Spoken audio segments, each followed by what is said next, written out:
అందరికీ ఆయుష్ నాలుగు గురించి సజీవ లెక్కలో వచ్చి మరో కార్యక్రమం కూడా ఆయన మరింత కల్పించిన అవకాశాన్ని బట్టి తండ్రి అయిన దేవుని స్థుతిస్తూ కూడేసిన మెంబర్ కూడా ప్రభు నేర్చుకున్నాం. అందరికీ పేరు పేరు అందుతుంది. అలాగే కొన్ని మాటల ద్వారా సంఘాన్ని బలపడిన బాబాయ్కి మొదలుచుకుంటున్నాం. చదవబడిన లేఖన భాగంలో ఫిబ్రవరి పత్రిక 3వ అధ్యాయం నుంచి మనం పాఠాన్ని ఆలోచిద్దాం. ఫిబ్రవరి పత్రిక ఇశ్రాయేల్ చరిత్ర గురించి దాదాపు అందరూ తెలుసండి. ఇశ్రాయేల్ చరిత్ర అందరూ తెలుసు. అక్కడ ఒక పాఠాన్ని గురించి మనం ఆలోచిద్దాం. ఫిబ్రవరి పత్రిక 10వ అధ్యాయం 3వ అధ్యాయం 10వ వచనం.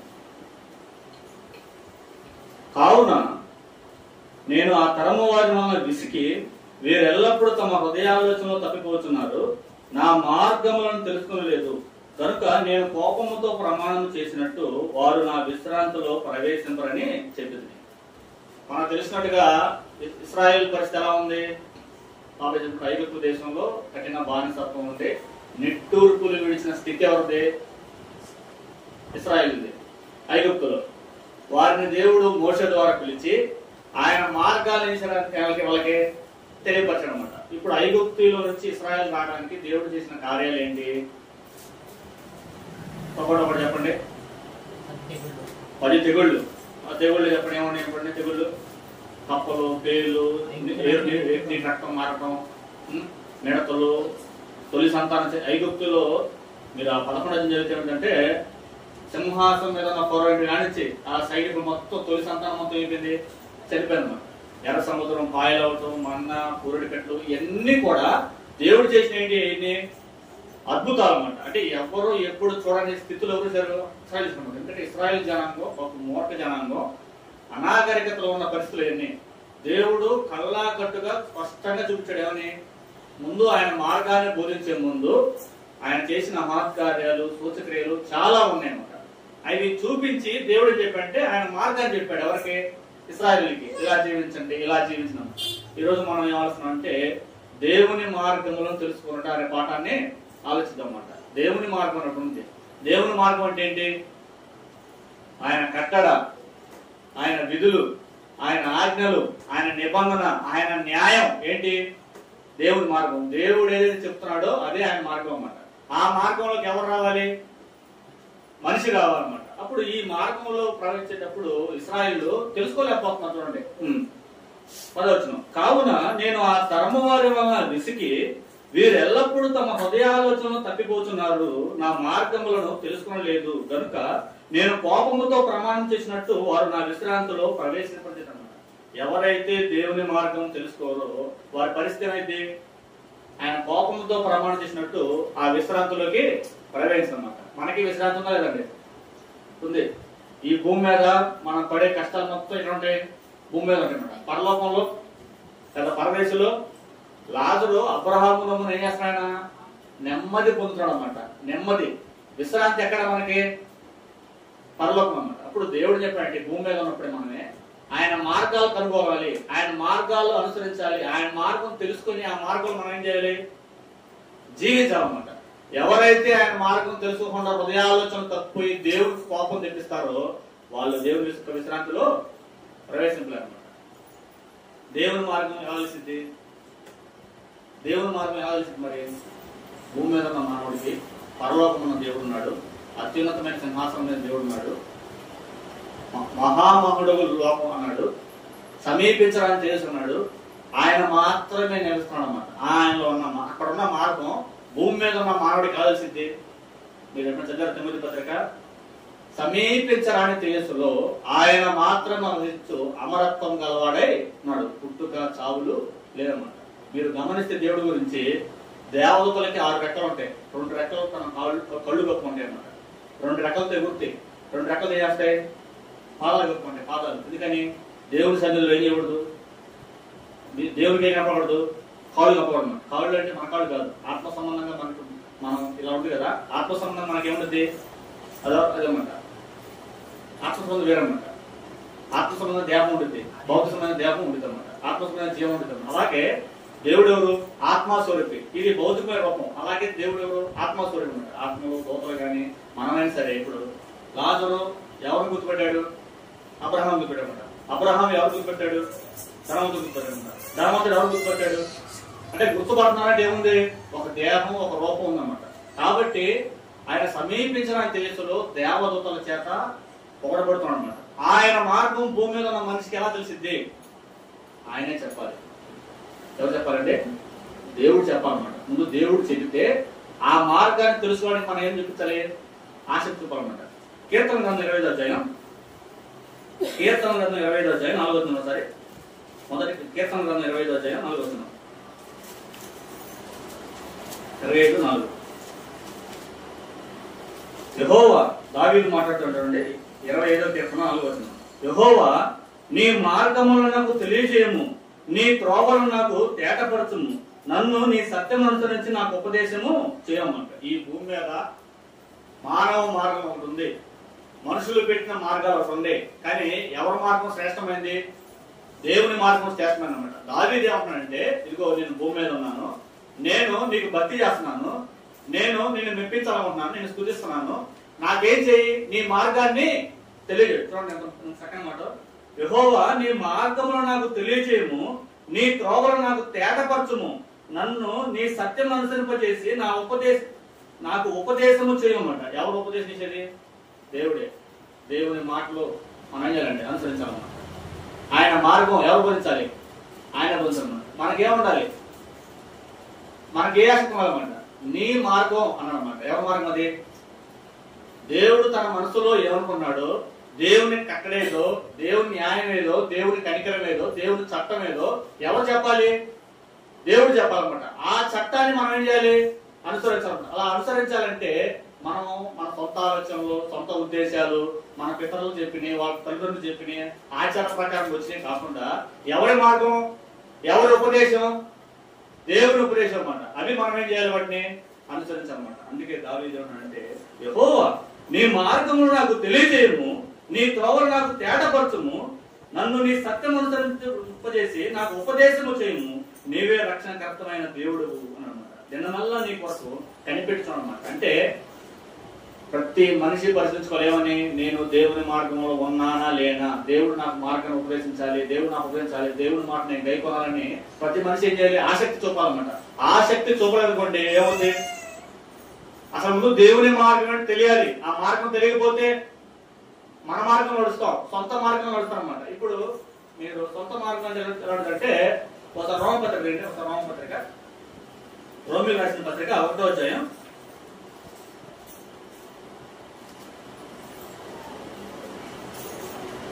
22. మరియు వారి అవివేక హృదయము అంధకారమైను, తాము జ్ఞానులమని చెప్పుకొనొచ్చు బుద్ధిహీనులైరి. వారు అక్షయుడగు దేవుని మహిమను క్షయమగు మనుషుల యొక్కయో, పక్షుల యొక్కయో, చతుష్ప జంతువుల యొక్కయో, పురుగుల యొక్కయో ప్రతిమా స్వరూపముగా మార్చిరి. ఎందుకండి? అర్థమైందని చెప్పింది రామపత్రిక 1వ అధ్యాయం 23. వారు అక్షయుడగు దేవుని మహిమను, దేవుడు ఎవరండి? అక్షయుడు అంటే నాశనం లేని వాడు అన్నమాట. దేవుని మార్గం, దేవుని ఉపదేశం తెలియని వ్యక్తి ఏం చేస్తారంటే, దేని దొరకు దేవుని చేస్తాడు? ఆపాదిస్తారన్నమాట. దేనికి ఆపాదిస్తాడు?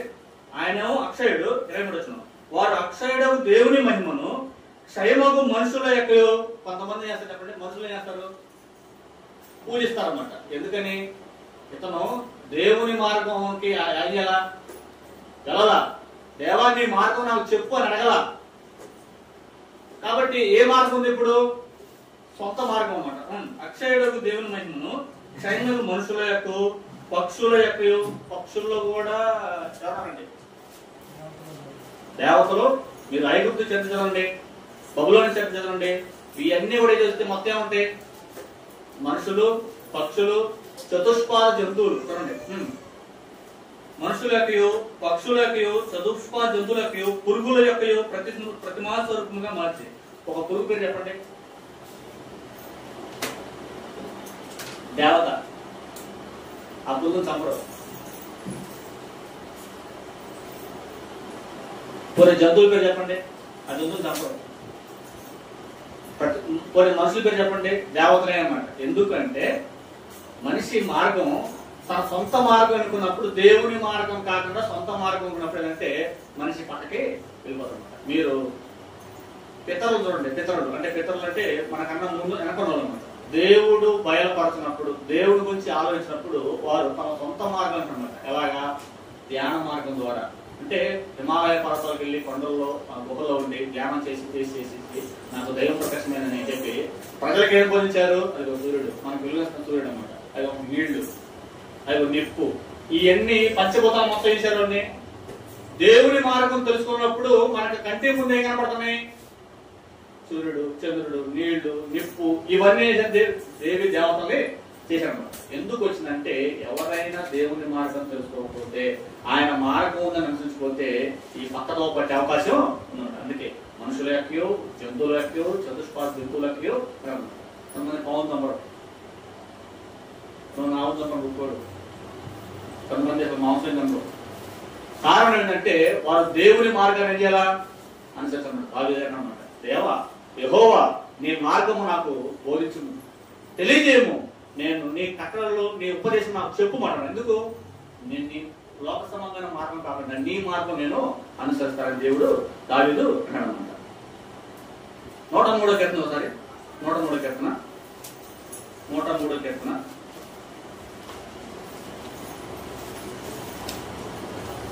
7వ వచనం. 103వ కీర్తన 7వ వచనం. ఆయన మోషేకు తన మార్గములను తెలియజేసెను, ఇశ్రాయేలు వంశస్థులకు తన క్రియలను కనపరచును. మీరు బాగా గుర్తుపెట్టుకోండి. మోషే గురించి మనకు తెలుసన్నమాట. ఎవరైనా మోషే గురించి చెప్పాలంటే హెబ్రీ పత్రికలో ఉంది, ఐగుప్తు ధనం కంటే క్రీస్తు విషయమైన ఇంత గొప్ప భాగ్యం అని ఎంచుకున్నాడు అనమాట. ఎవరు? మోషే. ఇప్పుడు మోషే పరిస్థితి ఏంటి? అంత దొంగ. మోషే పరిస్థితి ఏంటి? ఐగుప్తు 40 ఏళ్ళు ఎక్కడ పోయాడు? రాజకుమారుడుగా పేరు. పంచపక్ష ప్రమాణాలు ఎవరు అనిపించారు? రాజకుమారుడు అంటే ఉండదండి. ఇప్పుడు మన సీఎం కొడుకులు, మన సర్పంచ్ కొడుకులు ఎలా ఉంటారు? బోరెట్టు కొడుకు వేసుకుని తిరుగుతారు అనమాట. ఒకప్పుడు కాలంలో ఫరో, ఐగుప్తు అంటే ప్రపంచాన్ని వెళ్ళింది. ఆ ఫరో అనమాట. ఆ ఫరో ఇంట్లో ఉన్న వ్యక్తి ఎవరు? మోషే. 40 ఏళ్ళు ఏమన్నాడు? సకల విద్యలు, అన్ని విద్యలు, మనకి 4 భాషలు వస్తేనే మనం అలాడేస్తాం. మనకి ఇంగ్లీష్ వచ్చింది అనుకోండి, ఏం చేస్తామండి? ఇంగ్లీష్ నాడు దగ్గర చేస్తాం, ఇంగ్లీష్ మాట్లాడతాం అనమాట. మన స్వభావం అదనమాట. కానీ మోషే సకల విద్యలు ఎవరైనా ప్రావీణుడు అన్నమాట. అంత సంపాదించిన మోషేకి ఎవరు దేవుడు వేశాడు? తన మార్గమును తెలిసాడు అనమాట. అప్పుడు అన్నమాట మోషే ఏమని? ఐగుప్తు ధనము కంటే, ఒక పక్క ధనం, ఒక పక్క రాణీలు, ఒక పక్క పంచపక్ష ప్రమాణం, సింహాసనం, ధనం ఉంది. ఆ ధనాన్ని మొత్తాన్ని విడిచిపెట్టాడనమాట. కేవలం దేనికి? చూడండి, వీడవుతున్నాం. ఆయన మోషేకు తన మార్గములను తెలియజేసినమాట. కాబట్టి మోషే ఎదుర్కొన్నాడు దేవుని మార్గాన్ని చూసుకున్నాడు. కాబట్టి ఇశ్రాయేలు నిమిత్తం, దేవుని నిమిత్తం క్రీస్తు విషయమైన గొప్ప భాగ్యం అని పెంచుకోనమాట. ఒకసారి హెబ్రీ పత్రిక 11వ అధ్యాయం చూడండి. హెబ్రీ పత్రిక 11వ అధ్యాయం. హెబ్రీ పత్రిక 11:23. మోషే పుట్టినప్పుడు అతని తల్లిదండ్రులు అశిస్తుందని చూసి విశ్వాసమును బట్టి రాజాజ్ఞకు భయపడక 3 మాంసం అతను దాచిపెట్టింది. మోషే పెద్దవాడైనప్పుడు విశ్వాసమును బట్టి ఐగుప్తు ధనము కంటే క్రీస్తు విషయమైన ఎంత గొప్ప భాగ్యం అని ఎంచుకున్నాడు. ఎందుకు ఎంత గొప్ప భాగ్యం అని ఎంచుకున్నాడంటే దేవుడు తన మార్గాన్ని ఎవరు తెలిసాడు? మోషేకి. ఏదంటే ఆ మార్గం ఎవరైనా చెప్పగలరా? మార్గం అని మోషేకి ఇచ్చిన మార్గం ఏంటి చెప్పగలరా? ఇశ్రాయేలుని నాయకుడుగా వ్యవహరించాలి. ఎవరు? మోషే. ఈ మోషే ఇశ్రాయేలు నాయకుడు వ్యవహరించి ఎక్కడ తీసుకెళ్ళాలి? కనాన్ని. ఐగుప్తు నుంచి ఆయన దేవుడు కనపడ్డు. గుర్తుకోండి, దేవుడు ఎప్పుడు కనపడ్డావు? దేవుడు దూతనో, ప్రవక్తనో, లేకపోతే సువార్థికుడునో, లేదా బోధకునో, లేదా అపోస్తలునో ఎవరో ఒకరు వాడుకొని ఏం చేస్తారు? ఆయన ఉంటాడన్నమాట. దేవుడు ఎప్పుడు రాదన్నమాట. అప్పుడు దేవుని మార్గంలోకి ఎవరు రావాలి? మనుషులు రావాలన్నమాట. ఆ మనిషి అప్పుడు మోషే అన్నమాట. ఈ మోషే ఇశ్రాయేలు జనాంగాన్ని, దాదాపు 30 లక్షల మంది జనాంగాన్ని ఎక్కడ తీసుకెళ్ళాలి? కనాను దేశాన్ని తీసుకెళ్ళాలన్నమాట. అది ఆయన మార్గం. ఈ వంశం ద్వారా ఎవరు వస్తారు? ప్రభు వస్తాడు. ఈ వంశం ద్వారా ఎవరు వస్తారు? దేవుడి సంకల్పం నెరవేరుతామన్నమాట. ఇది ఆయన మార్గం అన్నమాట. ఈ మార్గాన్ని దేవుడు తెలిసినప్పుడు మోషే ఏ వదులుకున్నాడు? 11:24. మోషే పెద్దవాడైనప్పుడు విశ్వాసమును బట్టి ఐగుప్తు ధనము కంటే క్రీస్తు విషయమైన ఎంతో గొప్ప భాగ్యమని ఎంచుకొనెను. అల్పకాల పాప భోగ అనుభవించిన కంటే దేవుని ప్రజలతో శ్రమను నుంచి మేలు యోచించి ఫరో యొక్క కుమార్తె యొక్క కుమారుడిని అనిపించుకోవడానికి ఒప్పుకోలేదన్నమాట. అంటే చూడండి, మోషే ఐడెంటిటీ ఏంటి? ఇప్పుడు మీరు ఎవరు చెప్పండి? మీ నాన్న పేరు మంచిది అనుకోండి, మనం చేస్తాం ఫలానా ఫలానా అన్నమాట. కానీ మోషే ఐడెంటిటీ ఏంటి? ఫరో యొక్క కుమారుడు చెప్పడానికి ఒప్పుకోవాలా. కారణం దేవుని మార్గం, దేవుని మార్గం అంట. దేవుని ప్రజలతో కూడా శ్రమ పొందడానికి ఆయన ఇష్టపడ్డాడు. కారణం ఆయన మార్గం తెలియజేయడం అంటే ఎవరు? దేవుడు అన్నమాట. ఇప్పుడు చెప్పండి, మనకి దేవుని మార్గం తెలుసు, మనం ఏం విడిచిపెట్టాం? విశ్వాసమును బట్టి మోషే ఆ రాజ్యాన్ని, ధనాన్ని, అల్పకాల ప్రభోగాన్ని మొత్తాన్ని విడిచిపెట్టాడు. మోషేకి ఏమొచ్చింది? దేవుని మార్గం తెలియజేయబడింది, మనకి తెలియజేయబడింది. మనం ఏం వదులుకున్నాం? మనం ఏం విడిచిపెట్టాం? ఎవరి కొరకు? దేవుని కొరకు. ఆ మార్గం కొరకు ఏం విడిచిపెట్టాం? మనం పరిశీలించుకోవాలన్నమాట. మోషే ఆ సింహాసనం, ఆ రాజభోగం, ఆ పదవి, ఆ స్థితి, ఆ సుఖం, ఆ భోగం అన్ని వదులుకొని వచ్చి ఏ పోతాడు? ఆయన శ్రమలు పోతాడన్నమాట. మీరు మోషే చరిత్ర చదవండి. మాటి మాటికి వచ్చి ఇశ్రాయేలు ఎవరు చదువుతారు? మాటి మాటికి వచ్చి ఎవరు అవుతాడు? ఏ మోషే మాకు నీళ్ళు, మోషే మాకు ఆహారం ఇది, మోషే మాకు ఇదేది, మాకు మోషే అన్నమాట. మాటి మాటికి ఎవరు వచ్చారు? చివరికి వాళ్ళ అక్క, వాళ్ళ అన్న కూడా ఎవరు వ్యతిరేకించారు? మోషే మీద అన్నమాట. మిరియాము, అహరోను ఎవరు వచ్చారండి వ్యతిరేకంగా? ఒకసారి అయితే 300 మంది వ్యతిరేకంగా వస్తారన్నమాట. ఎవరి మీదకి? మోషే మీదకి 300 మంది వస్తారన్నమాట. అక్కడికక్కడే వాళ్ళకి ఏమవుతండి? చంపేస్తారన్నమాట. అక్కడే అనమాట. అంటే దేవుని మార్గం తెలుసుకొని అన్ని విడిచి వచ్చిన మీదకి ఎవరు వచ్చారు? ఇన్ని అనుభవించారన్నమాట శ్రమలో. ఎందుకేమంటే అల్పకాల పాపభోగం కంటే దేవుని ప్రజలతో కూడా శ్రమనిస్తా మేలని యోచించుకోవాలన్నమాట. ఎందుకు వచ్చినట్టే దేవుని మార్గం దేవుడు తెలియపరిచాడు. ఎప్పుడు? ఆ పొద మోషే ఎప్పుడైతే ఐగుప్తు నుంచి పారిపోయి ఆ పొదలోకి వచ్చాడు, ఆ పొదను కూర్చే భాగంలో ఇవన్నీ ఏమైనా ఏం తెలియబడ్డాయి? తెలియజేయబడ్డాయి. దోతో చెప్పిందన్నమాట. ఇది ఇది ఇది ఇది మార్గం చెప్పిందన్నమాట. అప్పుడే ఏమైపోయాడు? ఆయన ఫిక్స్ అయిపోయాడు. విశ్వాసమును బట్టి, దేని బట్టి? విశ్వాసమును బట్టి ఐగుప్తు ధర్మ కంటే క్రీస్తు విషయం ఒక భాగ్యం అని. మనకి దేవుని మార్గం తెలుసు, మనం ఏం వదులుకుంటున్నాం ఆలోచించుకోండి. దేవుని మార్గం అంత పయనిస్తున్నాం. దేవుడే తన మార్గాన్ని తెలియసినప్పుడు మోషే లోపడ్డాడు. దేవుడే తన మార్గం తెలిసినప్పుడు దావీదు లోపడ్డాడు. దేవుడు తన మార్గాన్ని మనకు తెలియదు అనమాట. మనం అంత లోపడుతున్నాం. మనం అసలు ఏం వదులుకున్నాం? సింహాసనాన్ని వదులుకున్నాడు. ఫరో యొక్క కుమారుడు అనిపించి అది వదులుకున్నాడు. అల్పకాల పాపభోగం అంటే ఈ జీవితం అల్పకాలం అన్నమాట. 90 క్రితం అంటే ఆయన మా ఆయుష్కాలము 70 సంవత్సరములు, అధిక బలం ఉంటే 80 సంవత్సరములు, అయినను ఆ జీవితకాలం నిట్టూర్పును అని అనమాట. దుఃఖం అన్నమాట. అయినను ఆ జీవితం అలాంటిదంట దుఃఖము, ఆయాసం అన్నాడు అనమాట. అంటే ఎంత చిన్న జీవితం అందే. ఈ చిన్న జీవితం అల్పకాల పాపభోగం అని ఎప్పుడది? క్రీస్తుకు పూర్వం 15 సంవత్సరాలు, ఎప్పుడో పాత కాలంలోనే అన్నమాట. కాబట్టి మనం ఆలోచించాలన్నమాట. దేవుని మార్గంలో మనం తెలియబడినప్పుడు మనం ఎంత ఉన్నాం, మనం ఏం జీవిస్తున్నాం, ఎంతవాటికి మనం ఆపుకుంటున్నాం అని మనకు తెలియాలన్నమాట. మోషే దేవుడు తన మార్గాన్ని మోషేకి తెలియజేయడం తెలియజేసినప్పుడు ఆయన లోపడ్డాడు. మరి ఇశ్రాయేలీయులు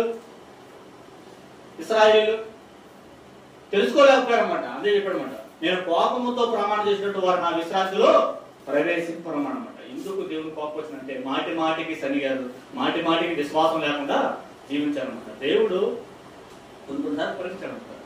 మీరు చదివారు లేదు, 40 సంవత్సరాలు వారి బట్టలేమలా మాయలా, 40 సంవత్సరాలు ఏమో చెప్పులు ఏమలా అరిగిపోదా. మీరు మహా అయితే చెప్పులు ఎన్నో పడతారు? చెప్పులు 3 నెలలు 4 పడతారు అన్నమాట. 40 ఏళ్ళు 3 నెలలు 6 నెలలు సంవత్సరం అంటే చెప్పులు మహా 40 సంవత్సరాలు ఒక తరం మాత్రం ఏమోలా వాళ్ళ చెప్పులు అరలేదు, వాళ్ళ బట్టలు మారన్నమాట. పగలు ఏంటి మేఘ స్తంభం, రాత్రి అగ్ని స్తంభం. అరణ్యం ప్రయాణిస్తున్నప్పుడు 30 లక్షల మంది ప్రయాణం అనమాట. వాళ్ళకి ఏముండాలా? వెలుగు ఉండాలి. సాయంత్రం పూట పగలే ఉండాలి, ఎండలో పోయమాట మేఘ స్తంభం అనమాట. ఇప్పుడు మనకి ఎండ వచ్చినప్పుడు మేఘం వచ్చినప్పుడు ఎలా ఉంటుంది? మనం బాగా పనిచేసినప్పుడు మేఘం ఒక సూర్యుడు ఎండ వచ్చింది అనమాట. ఎలా ఉంటుంది? కొద్ది రిలీఫ్ వచ్చింది అనమాట. ఇవన్నీ అనిపించారు ఎవరు? ఇశ్రాయేలు. కానీ దేవుని మార్గం తెలుసుకోలేకపోయారు అనమాట. అంటే ఎన్నో కార్యాలు దేవుడు చేస్తున్నాడు అనమాట. చేసి తన మార్గం ఏంటో, నాకు అక్కడేది, నా న్యాయం ఇది, నా కనికరం ఇది, నా చట్టం ఇది అని చెప్పాడు అనమాట. కానీ ఇశ్రాయేలు ఎలా లోపల విసిగిచ్చారన్నమాట. ఎవరిని? దేవుణ్ణి. దేవుని మార్గం తెలుసుకోకపోయింది కాక మళ్ళీ సార్ దేవుణ్ణి విసిగిచ్చారన్నమాట. అందుకే నేను కోపంతో ప్రమాణించినట్టు వారు నా విశ్రాంతిలో ప్రవేశించారు. ఆ స్థితి మనకుందేమో జాగ్రత్త చూస్తున్నాం. దేవుని మార్గం ఉంటుంది. ఆ మార్గంలో మనకు మనిషి ఏం చేయాలి? వెళ్ళాలి. వెళ్ళకపోతే నష్టపోతారన్నమాట. 30 లక్షల మంది బయలుదేరన్నమాట. ఇద్దరు వెళ్ళారన్నమాట. అంటే ఇప్పుడు దేవుని మార్గంలో నడిచిన మంది యెహోషువ, కాలేబు ఇద్దరు దేవుని మార్గంలో నడిచారన్నమాట. దగ్గర వచ్చారన్నమాట. ఇదిగో కాంగ్రెస్ చూశారు. చూసిన తర్వాత ఏమైంది, అక్కడ నెఫీలు ఉన్నారు. నెఫీలు ఎలాంటి వాళ్ళు? ఆజాను బాహులు. దేవుడు ఎలాంటి వాడు?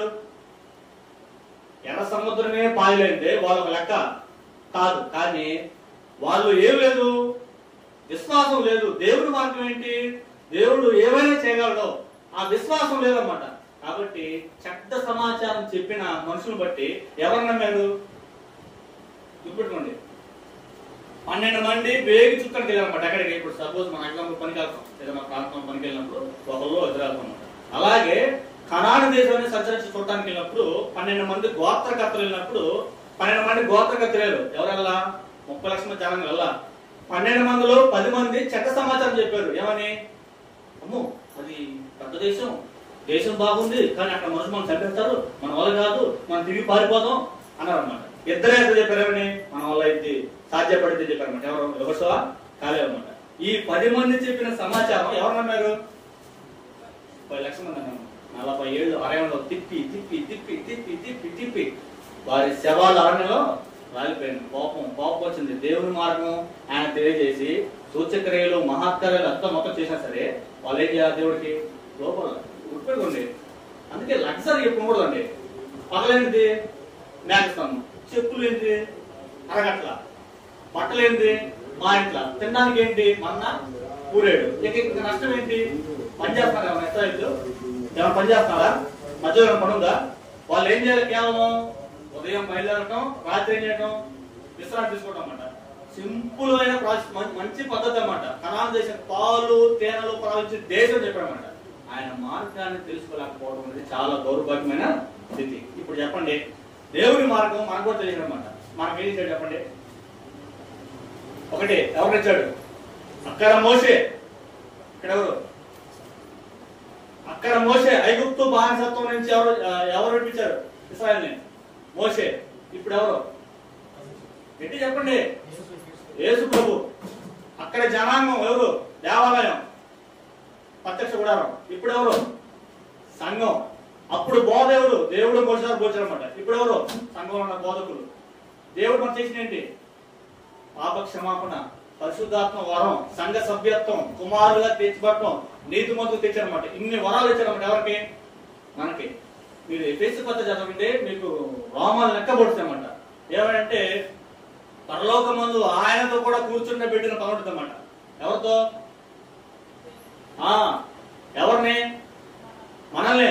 ఆ కాలం ముందు సాపోరు కాక అని చెప్పి పైన అంటారంటే ఆయనతో పాటు పరలోకం ముందు కూర్చుని పెట్టినమాట. కాబట్టి మన స్థితి ఏంటిది?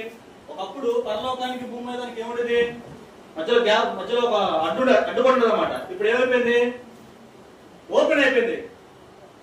అలాంటి స్థితించాడు మనకి. ఇప్పుడు మన కార్యాలు మనం మర్చిపోయామనుకోండి, దేవుడి కోపం అప్పుడు ఉంది, ఇప్పుడు ఉందన్నమాట. చూస్తాడు చూస్తాడు చూస్తాడు చూస్తాడు చూస్తాడు అని అడిగితే ఇశ్రాయేలు కన్నా శ్రేష్టమైన దేశం ఏంటి? పరలోకం. శ్రేష్టమైన దేశం ఏంటి? పరలోకం.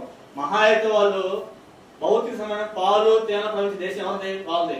చిన్న భౌతిక సంబంధమైన జీవితంలోనే వాళ్ళు దేశంలోనే వాళ్ళు లోపడిపోతే, వాళ్ళని పంపించకపోతే పరలోకంది. పరలోకం ప్రభు ప్రాణం, అపోస్తుల ప్రాణాలు, ఆది సంఘం ప్రాణాలు ఇవన్నీ జరిగి ఏ కట్టబడింది? సంఘం కట్టబడింది. ఇన్ని విలువలు ఇచ్చాడు మనకి. ఇచ్చిన తర్వాత కూడా మనం ఆయన మార్గం తెలుసుకోకపోతే మనం ఏం చేస్తాడు? దేవుడు మళ్ళీ చెప్పాడు అన్నమాట. ఏమని? ఆ విశ్రాంతిగా నిలిచేవాడు. ఒకసారి హెబ్రీ పత్రిక చూడండి, 4వ అధ్యాయం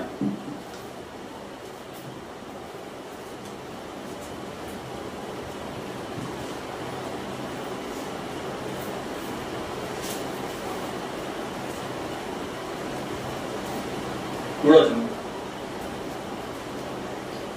వచనం. కాగా జగత్పునాది వేయబడినప్పుడే ఆయన కార్యములన్నీ సంపూర్తి అయినను ఈ విశ్రాంతిని గురించి నేను కోపముతో ప్రమాణం చేసినట్టు వారు నా విశ్రాంతిలో ప్రవేశింపురు అని ఆయన చెప్పిన మాట అనుసరించి విశ్వాసులమైన మనము ఆ విశ్రాంతిలో ప్రవేశించాం. ఏం చేస్తున్నాం? ఇప్పుడు విశ్రాంతి దేవుడు భౌతిక సంబంధమైన కానాను అక్కడ. కానీ లోపల ఏముంది అసలు వచ్చలు ఏముంది? కానీ చెప్పిన విశ్రాంతి ఓకే, భౌతికమైన కారణం, కానీ అసలు లోపల చూస్తే ఏముంది? ఇంకా వాళ్ళు కూడా ఏమవుతామంటే దేవుడు ఆ విశ్రాంతిలో విశ్వాసులైన మిమ్మును ఏమన్నా ప్రవేశిస్తున్నాం. చూడండి దేవుడు, వారు ఆ విశ్రాంతిలో ప్రవేశింపరు అని చెప్పిపోయిన అనుసరించి విశ్వాసులమైన మనము ఆ విశ్రాంతిలో ప్రవేశించున్నాము. కారణం కాదు, ఇది ఆత్మ సంబంధమైన కారణం అన్నమాట. ఇప్పుడు చెప్పండి, ఇప్పుడు అరణ్యం ఏదండి? వాళ్ళకి అరణ్యం ఏది? భౌతిక సంబంధమైన దూరం నడవటం అన్నమాట. అరణ్యం ఏది? ఇప్పుడు అరణ్యం అరణ్యం చనిపోతే అడిగిపోతాం మనం, అడిగిపోతాం అమ్మటే. చనిపోతే అమ్మటే కణాలిపోతాం. చనిపోయేంత వరకు నీతిగా బతికనుకోండి ఆత్మ సంబంధమైన కాందేశానికి వెళ్ళిపోతాం. చనిపోయేంత వరకు నీతిగా బతికితే ఈ మధ్యలో సొనుగుళ్ళు, ఏ సొనుగుళ్ళు? అదిగో అవును నా మాట అంది, ఇదిగో నేను మాట అన్నాడు. ఆ సొనుగుళ్ళు, ఈ గుణుగుళ్ళు, దేవుడు నాకు వచ్చేయలేదు, దేవుడు నాకు ఇచ్చేయలేదు అని చెప్పడానికి అర్హులు మనం కావు. మన కోసం ఎవరు వచ్చారు? క్రీస్తు వచ్చాడు. మన కోసం ఎవరుంది? పరిశుద్ధాత్మ అన్నమాట. మన కోసం ఏముంది? సంఘం ఉందన్నమాట. మన పాపాలు ఏం చెప్పబడ్డాయి? కడిగివేయబడ్డాయి అన్నమాట. ఒక మాట చెప్పంటే నీతి మంతులు అనే పదం అది చిన్న పదం కాదు. నీతి మంతులు అనే పదం చిన్న పదం కాదు. ఉచితంగా మళ్ళించాడు ఆయన. అబ్రహాము నీతి మంతుడు సాక్ష్యం పొందాడు అన్నమాట. దేని బట్టి? ఆయనకు క్రియలు ఇచ్చాడు, విశ్వాసం ఉన్నాయన్నమాట. కానీ మనకేముంది? కేవలం విశ్వాసం. మనం ఏం చేయాలి? ఇప్పుడు అబ్రహాం మంచోడు చెప్పండి, మన కుమారుడు కూడా బయటకి రెడీ అయ్యాడు అన్నమాట. మనం కానీ మనం నీతి మందు అబ్రహాం కంటే మనం ఏంటంటే ఎక్కువ నీతిమంతులుగా తెచ్చాడనమాట. దావీదు మాట ఉందన్నమాట, ఎవడైతే పాపం ప్రహారుతాడో వాడు నీతిమంతులు తెచ్చబడ్డాడు మనం. అంటే కొత్త నిబంధనలో ఉన్న ప్రజలకి ఏంటంటే కేవలం నమ్మటం వల్ల ఏమయ్యారు? నీతిమంతులుగా మహింపరిచాడు అన్నమాట. ఎవరిని అంటే మనకు అర్థం కావట్లేదు అంటే మనం ఎవరు? యేసు ప్రభు. శిరస్సు ఎవరు మనకి? యేసు ప్రభు. ఆయన దేహం ఎవరు? మనం. అలాంటి స్థితి మనకి ఇచ్చారనమాట. ఇవన్నీ మనం కోల్పోయానుకోండి ఆయన మార్గంలో అరణ్యంలో మనం రాలిపోతాం. ఈ భూమి మీద చాలా మంది ఇశ్రాయేలీయులు ఎలాగైతే అరణ్యంలో రాలిపోయారో ఇక్కడ కూడా అరణ్యంలో చాలా మంది రాలిపోతారు. ఇక్కడ అబద్ధ బోధ ఏంటి? అక్కడ చెడ్డ సమాచారం నమ్మి ఏమైపోయారు? చెడ్డ సమాచారం నమ్మి కనాన్ దేశం ప్రవేశించుకుని 40 ఏళ్ళు తిప్పి తిప్పి తిప్పి తిప్పి చనిపోయాడు అనమాట. ఇక్కడ చెడ్డ సమాచారం ఏంటిది? నీకు అర్థం కావట్లా. సాతాను ట్రెండ్ మార్చాడంతే. దేవుడు అది ఛాయ, ఎనిమిదో స్వరూపం అంతే. అక్కడ మోషే, ఇక్కడ క్రీస్తు. అక్కడ ఇశ్రాయేలు, ఇక్కడ సంఘం. అక్కడ కనాను, ఇక్కడ పరలోకం. ఈ మూడే అన్నమాట. ఇక్కడ సాతాను అక్కడ ఏం సాతాను మనం ప్రేరేపించాడు అనమాట. ఇక్కడ ఏం చేస్తాం? సాతాను అక్కడ చెడ్డ సమాచారం ఉంది, ఇక్కడ చెడ్డ సమాచారం ఉంది. ఏంది? అబద్ధ బోధలు. ఏంటి? అబద్ధ బోధలు. ఈ అబద్ధ బోధ వింటే మనం ఏం చేయలేం? ఆత్మసంబంధమైన కానాన్ దేశం పోవాలన్నమాట. అసలు నడితే భౌతిక సంబంధమైన కానాన్ దేశానికి మనం అనుకుంటారు మనం పంపించలేదు. చిన్న తప్పులు వేస్తేనే మరి ఎలాంటి మంది? ఒకసారి హెబ్రీ పత్రిక 12:18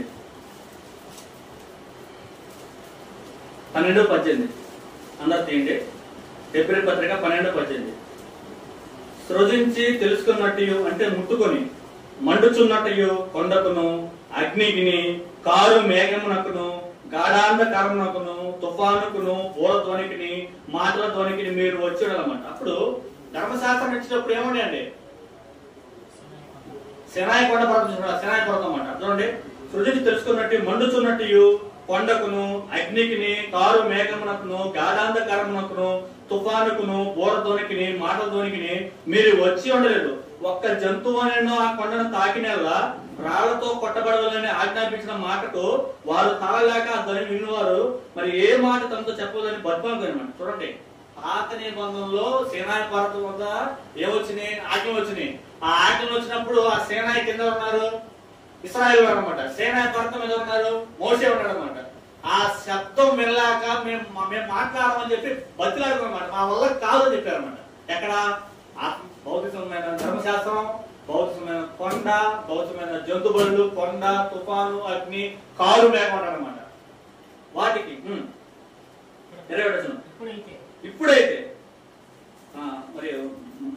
మరియు ఆ దర్శనం ఎంతో భయంకరంగా ఉన్నందున మోషే నేను మిక్కిలి భయపడి వణుకుతున్నాను. చూడండి, ఆ శబ్దం దెబ్బకి మీరు 20 చదవండి. 19 వచ్చానమాట. ఆ ధర్మశాస్త్రం వచ్చినప్పుడు ప్రజలు వణికిపోతారన్నమాట. ఎందుకంటే దేవుడు వచ్చి ఆజ్ఞలు రాస్తున్నప్పుడు వణికిపోతారన్నమాట. అలాంటి సిచ్యువేషన్ ఏది పాత నిబంధనలో.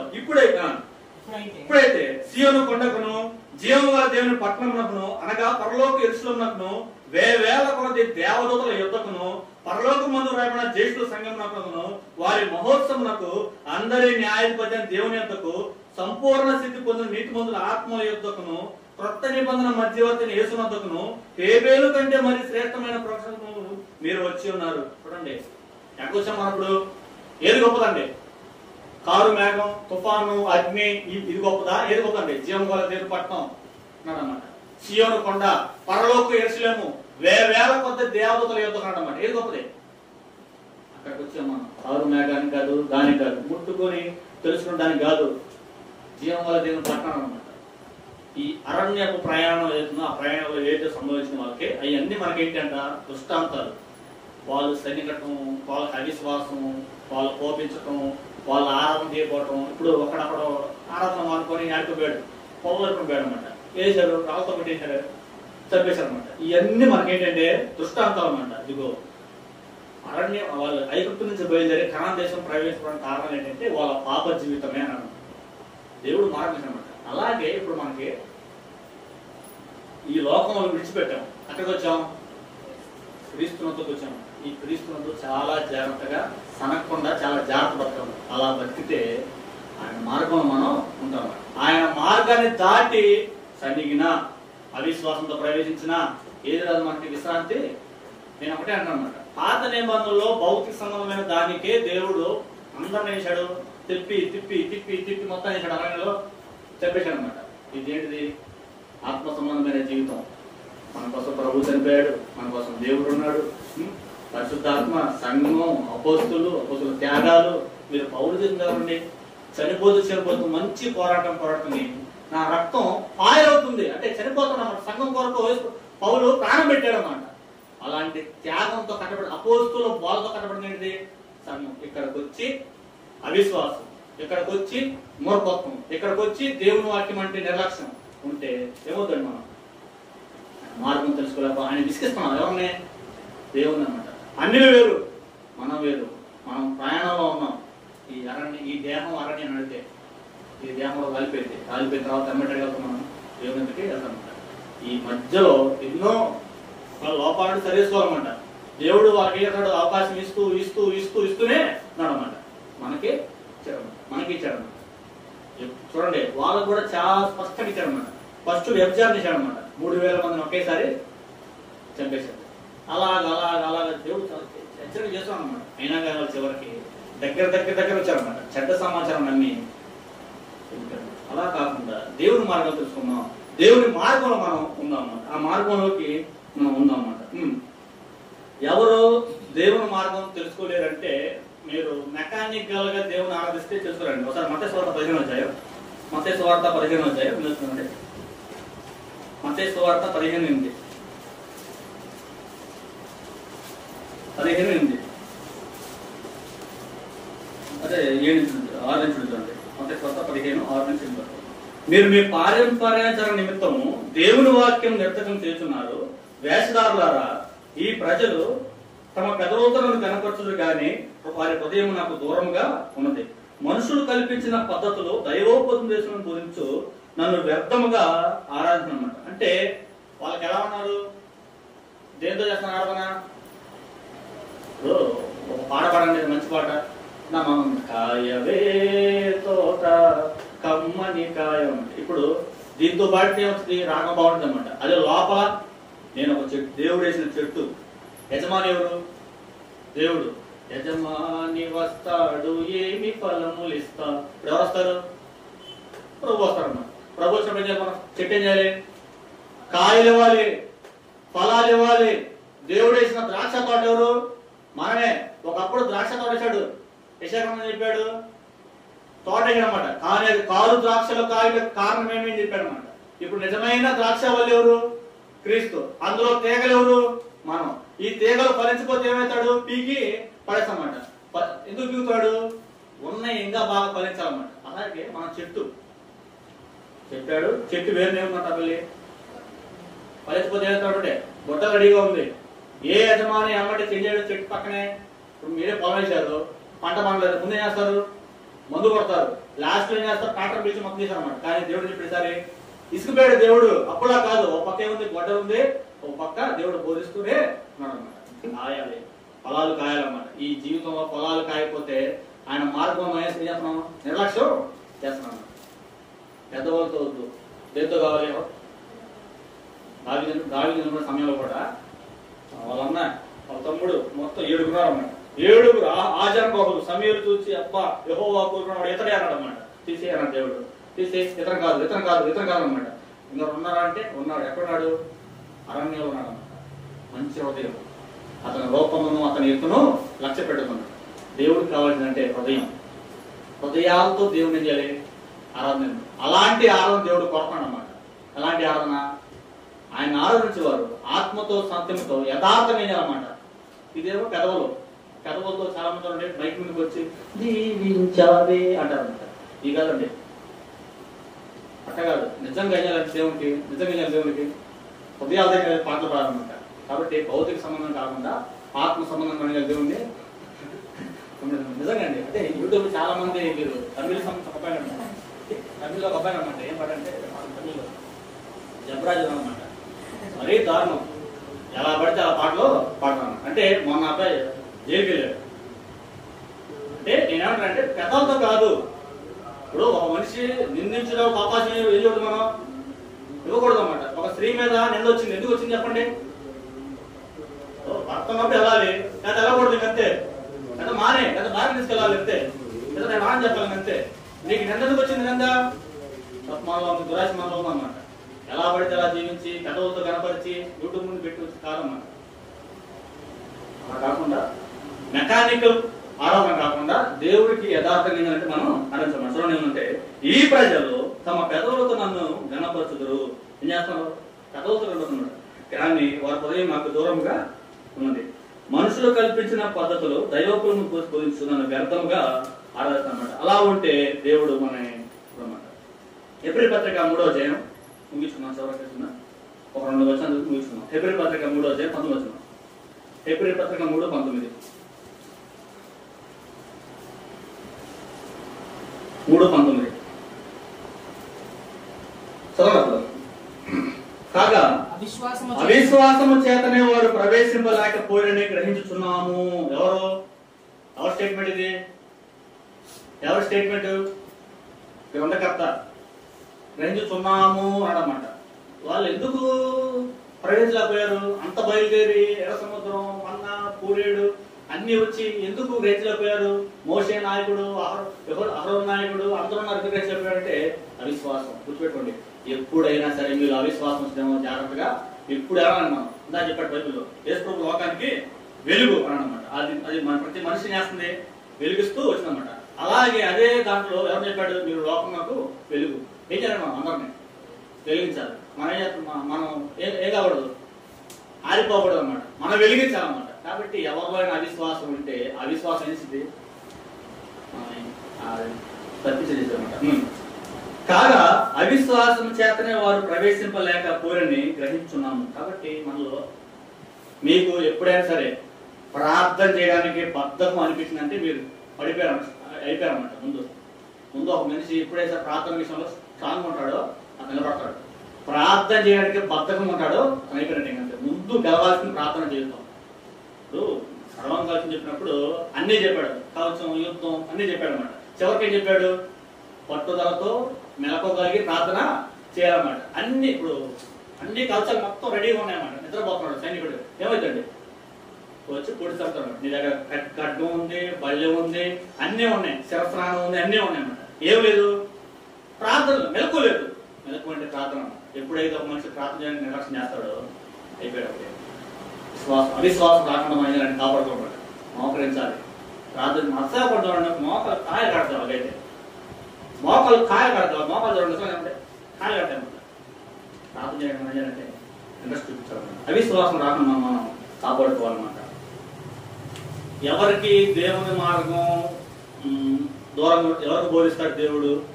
ఇప్పుడు మనకి దేవుని మార్గం బోధించాడు. కొంతమంది లోకంలో అన్యులకి దేవుని మార్గం ఎందుకు బోధించాలి, ఎందుకు వాళ్ళు తెలుసుకోలేకపోయారు అంటే వాళ్ళు దినులు కాదు. వాళ్ళు కాదు, దినులు కాదు. సరే, కీర్తన గ్రంథం 25:9.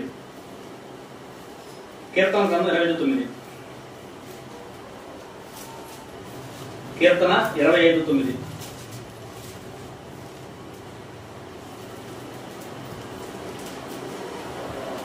న్యాయ విధులను బట్టి ఆయన దినులను నడిపించును, తన మార్గములను దినులకు నేర్పును. ఇప్పుడు మోషే దినుడు ఎవరండి? ఐగుప్తు సింహాసనం అన్నీ ఉన్నా సరే ఆయన ఏముంది? ఐగుప్తుడు అప్పుడు ఇశ్రాయేలు కొట్టుకునంటే ఎవరు పోయారు? మోషే పోయాడు. అందుకే పారిపోయినా. ఒక పక్క ఐగుప్తుడు, ఒక పక్క ఇశ్రాయేలు కొట్టుకుంటే ఏం చేయాలి? అక్కడికి ఏముండాలి? కొట్టి ఇశ్రాయేలు అనాలన్నమాట. అలా లేడు, సామాన్యం ఉన్నాడన్నమాట. మనం ఎప్పుడైతే తీరంగా ఉంటామో ఆయన మార్గం స్పష్టంగా వచ్చి ఆగిందన్నమాట. ఇప్పుడు మన వెలుతురు ఖచ్చితంగా వచ్చి భూమి మీద కలపడిందో, లేదా వెలుతురు ఖచ్చితంగా మన కిటికీలో వచ్చి ఎలా గిట్టి వచ్చిందో, మనం దినులుగా ఉంటే ఆయన మార్గం వచ్చి ఖచ్చితంగా మనకి పోస్తాం. ఎవడైతే గర్వంగా ఉంటాడో వాడి దేవుని మార్గం తెలియదు, తెలుసుకోలేడు కూడా, వల్ల కాదు కూడా. మనం ఎప్పుడైతే ధ్యానంగా ఉంటామో ఇప్పుడు పేతురు సామాన్యుడు. ఎవరో పేతురు చేపలు పట్టే జాలరి, చాలా సామాన్యులు. కానీ వాళ్ళకి ఏముంది? దేవత్వం ఉందన్నమాట. దేవుని మార్గం వాళ్ళకి బయలుపరచబడింది. వాళ్ళకి స్పష్టం ఏంటంటే మీరు అది చెప్పాలి, ఇది చెప్పాలి అని బాధపడద్దు. ఆ సమయంలో మీకు ఎవరుంటారు? పరిశుద్ధాత్ముడు ఉంటాడు అన్నమాట. వాడుకోవాల్సిన ఆయన. మనం ఎలా ఉన్నా సరే వాడుకోవాలంటే వాడుకుంటాడు అన్నమాట. నేను ఒకసారి పాఠం చెప్పాను, గుర్తుందా? గొప్ప ఇంట్లో ఏ పాత్రలు ఉండే? మట్టి పాత్రలు, వెండి పాత్రలు, బంగారు పాత్రలు, కర్రలు. మట్టి పాత్రలు ఏం చేస్తారు? మూల పెడతారు. బంగారు పాత్రలు పెడతారు, కొబ్బొడ్లు పెడతారు. మంచిలు లాగే సమయానికి బంగారు పాత్రకి బూజంటుంది అనుకోండి, ఆ సమయానికి మట్టి పాత్ర క్లీన్ గా అనుకోండి, ఎంత అవుతాం మనం? అంతే. దేవుడు అంతే. ఎలాగైనా దేవుడు మనల్ని వాడుకుంటాడు అన్నమాట. మనం దిగులుగా ఉంటే ఆయన మార్గం మనకి వచ్చింది. నువ్వు ఏ జనంలో ఉన్నా, ఏ కోలో ఉన్నా, ఎక్కడున్నా సరే దేవుడు ఖచ్చితంగా మనల్ని వాడుకుంటాడు అన్నమాట. ఆయన మార్గం తన మార్గం తెలియజేస్తాడు అన్నమాట. అలాగే మనం ఆలోచిస్తే చివరిగా భోజనం ముగించుకున్నాం. ఇర్మీయా గ్రంథం 6వ అధ్యాయం. ఇర్మీయా గ్రంథం 6వ అధ్యాయం. ఇర్మీయా గ్రంథం 6వ అధ్యాయం 16వ వచనం. ఇర్మీయా గ్రంథం 6:16. యెహోవా ఇలాగ సెలవిచ్చినాడు, మార్గములో నిలుచుడి, పురాతన మార్గముల గురించి విచారించుడి, మేలుకు కలుగు మార్గం మీదని అడిగి అందులో అనండి. మీరు అడగండి, మీరు నిలవండి. దాంట్లో ఏం చెప్పాడా? ఇశ్రాయేలు బోధిస్తూ మీకు చెరకెళ్తారు, మీరు చెరకెళ్తారు అని చెప్తాను అనమాట. అయినా మీకు ఒక ఆప్షన్ దేవుని నా మార్గం నిలుచుడండి, మీరు అడగండి, పురాతన మార్గం గురించి విచారించండి, అడిగి అందులో రాండి అనమాట. దేవుని మార్గంలో ఏం చేయాలండి? అవసరమైతే చెక్ చేసుకో. ఎక్కడ? దేవుని మార్గం అన్నమాట. అబ్రహామును అడుగు, మోషేను అడుగు, ఇస్సాకును అడుగు, యాకోబును అడుగు, వాళ్ళని చూడు, భక్తులను చూడు, అడిగిరా, చెక్ చేసుకుని రా. నేను ఎప్పుడు దీవించేదామన్నా చూడన్నాడు. యెహోవా ఇలా సెలవిస్తున్నాడు, మార్గంలో నిలుచుడి, ముందు నిలవండి. ఎవరు నిలవట్లా? ఇశ్రాయేలు నిలవట్లా. ఇది యెహోవాలయం, ఇది యెహోవాలయం, ఇది యెహోవాలయం అంటారు తప్ప ఏం చేయట్లా? నిలబడట్లా అన్నమాట. నిలుచుడి, పురాతన మార్గం గురించి విచారించుడి, మేలుకు కలుగు మార్గం మీదని అడిగి అందులో నడుచుకునండి, అప్పుడు మీకు నెమ్మది కలుగును. అయితే వారు మేము అందులో నడుచుకున్నామని చెప్పుతున్నారు. ఎవరండి? దేవుడే వచ్చి అంటే ఇర్మీయా చరిత్ర అంటే ఇర్మీయా జీవితం అంటే ఉదయాన్నే లేచి అందరి కాడే లేచి ఎక్కడికి వస్తారండి? సమాజంలోకి వస్తాడు. 12వ గోత్రం దగ్గరికి వెళ్తారనమాట. దేవుడు మిమ్మల్ని శరణ్ పంపిస్తున్నాడు, జాగ్రత్త జాగ్రత్త జాగ్రత్త చెప్పి చెప్పి చెప్పి 3 సార్లు ఒకసారి బురదలేని గుంతలు వేశారు, బాయిలు వేశారు, ఒకసారి బురదన్న గుంతలు వేశారు, ఒకసారి నీళ్లు లేని గుంతలు వేశారు అనమాట. ఎవరిని? ఇర్మీయా తన వివాహ జీవితం కూడా నాశనం చేసుకోవడం అనమాట. అంటే దేవుడు వదిలేసుకున్నాడు అనమాట. నువ్వు వివాహం చేసుకోవద్దని చెప్పాడు అనమాట.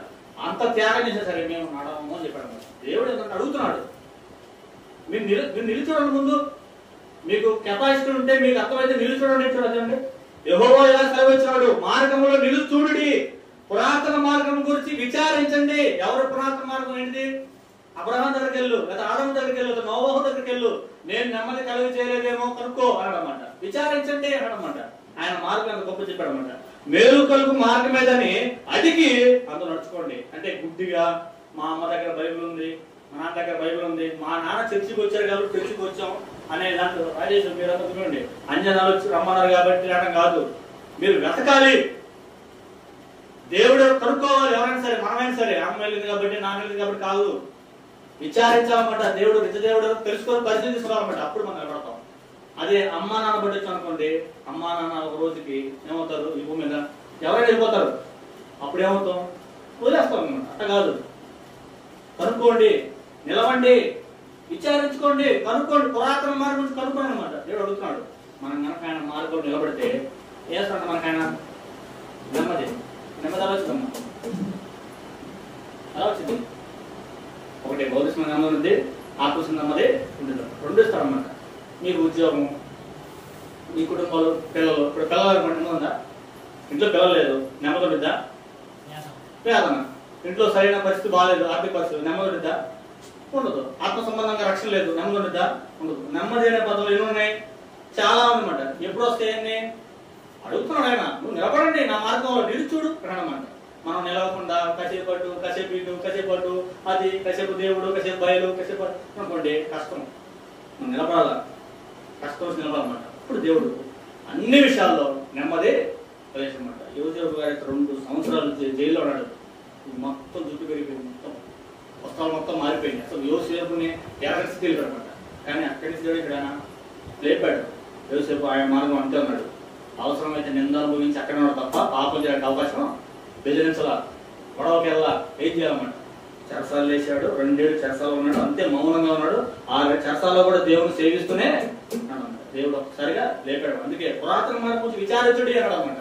శ్రమలు పడ్డారు, కష్టాలు పడ్డారు. అబ్రహాం 5 ఏళ్ళ దాకా ఇబ్బందులు పడ్డాడు అనమాట. తర్వాత ఇస్సకరైనంత జనాంగం వచ్చారన్నమాట. దేవుడు నెమ్మదిస్తాడు. ఆయన మార్గంలోకి మనం వెళ్ళాలి. ఆయన మార్గంలో మనం వెళ్ళకుండా అంటే కష్టం అనమాట. అంటే దేవుడు వస్తున్నాడు అనమాట. రండి, నిలబడండి అన్నమాట. ముందు మనం ఏం చేయాలండి, ఆయన మార్గం. మోషే అన్ని వదులుకున్నాడు, మనం ఏ వదులుకుంటున్నాం? ఆయన మార్గంలోకి మనం వెళ్దాం, నిలబడతాం. ఆయన మార్గం ఏందండి?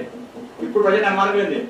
క్రీస్తు యేసునందు ఏం చేయాలి? అందరం పరిశుద్ధంగా, నిర్దోషులుగా ఏం చేయాలి? మనం జీవించాలి. ముందుగా తన కోసం నిర్ణయించుకున్నాడు అన్నమాట. ముందుగా తన కోసం, జగత్తు పునాది వేయబడక మునిపే తన కోసం నిర్ణయించుకున్నాడు.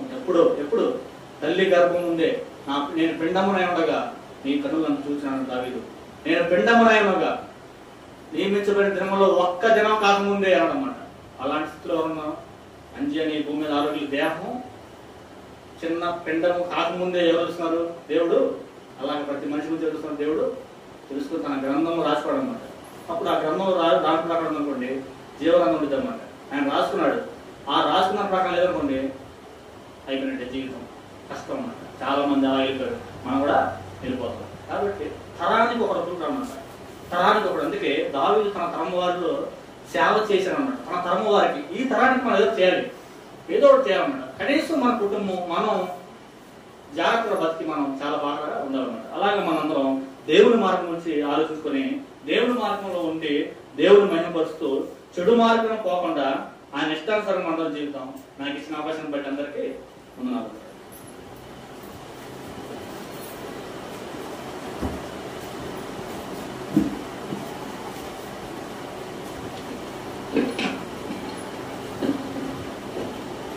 భూలోకంలో యాత్రికులమైన మనం, పరదేశులమైన మనం పరలోక సంబంధమైన దేశాన్ని